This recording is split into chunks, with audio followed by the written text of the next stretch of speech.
It's interesting to see some of the Silicon Valley vibe come to New Orleans.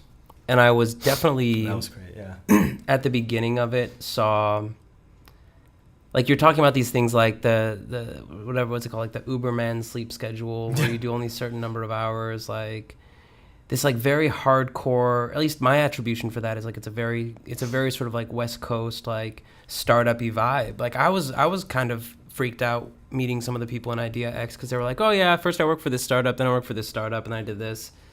And I was kind of like, how many startups did you, what? It's its own little scene. It's really cool. And on one hand, I was really excited to see that kind of, that ethos was informing the city, but it made me nervous for something different. It made me nervous that, I don't know, I've always looked at New Orleans. New Orleans has always been a city where there were hustles. Yeah.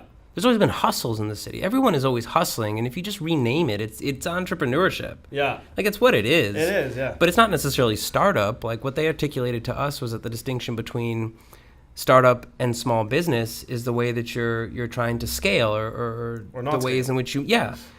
And so to me, I think, what is the happy sum of that? Like, where does the New Orleans hustle culture get to inform the kind of West Coast startup culture instead of one just eating the other? I would hate for one to eat the other. That's such a cool topic. And obviously I don't know. I have no clue, honestly, because who am I? But I find it so fascinating because I think we're in the sauce right now. Like, we're in the, like, it's happening. Yeah. This is the time that it's happening, right? Well, even like how many folks were from the West Coast? And moved, yeah. Like in our program. So we're seeing it happen. It's happening. And I think it's even more than just the culture of hustling, or versus the mega West, scaling. Yeah. I think it's also, it's many aspects. Like, New Orleans is so endemic from a cultural perspective, right? It's so its own thing amongst 50 other states. Like, it's so its own thing. And what's going to happen 10 years from now, 20 years from now?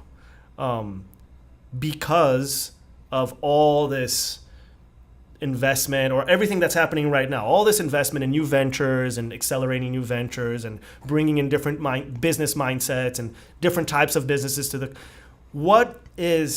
how is that going to affect New Orleans 10, 20 years from now? Yeah. I have no clue. I'm not even from here. I've only been here for 3 years or so.